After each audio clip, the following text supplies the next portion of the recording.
Bonjour à tous, petite vidéo rapide pour vous montrer comment amoindrir l'époque sur les steelbooks.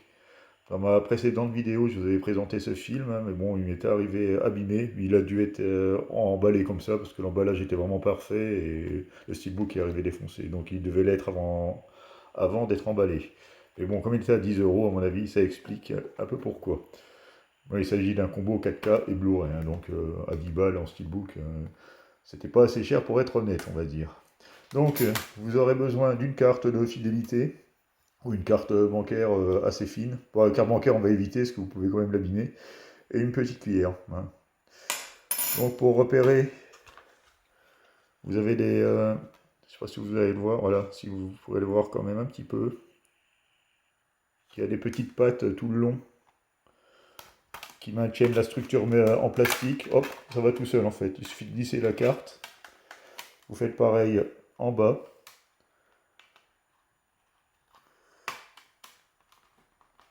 Hop. En fait, la carte, comme elle est assez souple, pour ça, si elle est un peu plus fine, ça marchera encore mieux. Voilà, c'est juste pour enlever les petites pattes, voilà. Et ça se glisse comme ça. Donc, vous voyez, il n'y a pas de casse, hein.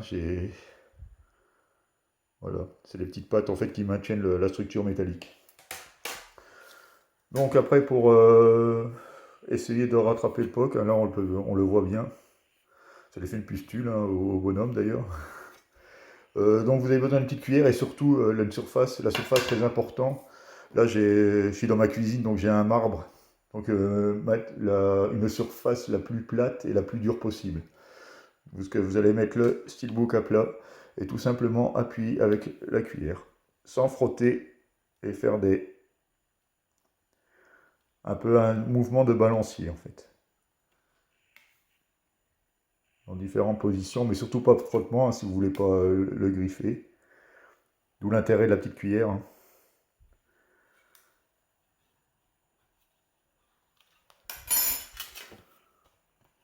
Donc là, là il a vraiment été très marqué, hein. Il a vraiment été très marqué celui-là, donc je vais pas pouvoir le revoir. Même on sent que la peinture est légèrement caillée. Bon, je vais réessayer un petit peu. Mais sur des pocs un peu moins marqués, ça fonctionne super bien. Là, je le fais en direct, hein.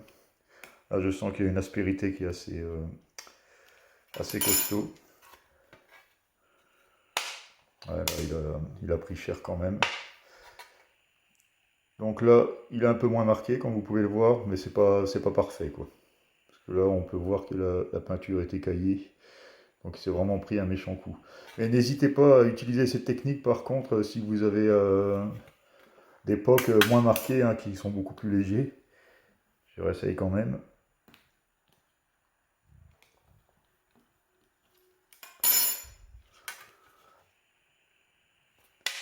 Bon. Non, on sent que ça a pincé même. Donc voilà. Bon, c'est un mauvais exemple, hein, du coup. Mais bon, vous voyez un peu le principe, quoi. Même là, si ça s'est quand même bien estompé par rapport au début. Voilà. Je pense pas leur avoir mieux, quoi. Mais surtout, n'oubliez pas que vous avez juste besoin d'une carte, la plus fine possible. Là, elle est un peu épaisse, celle-là. Une cuillère pour le mouvement de balancier pour atténuer le POC. Et une surface bien dure et bien plate. Donc voilà, hein, ça limite un petit peu, mais c'est pas parfait. Donc pour le remettre, il suffit de le glisser comme ça, et d'appuyer, et voilà, tout simplement. Donc là, ça fera encore un steelbook avec un défaut, mais bon, franchement, j'en ai pas beaucoup, puis à 10 balles, quoi, voilà, quoi, c'est pas bien méchant.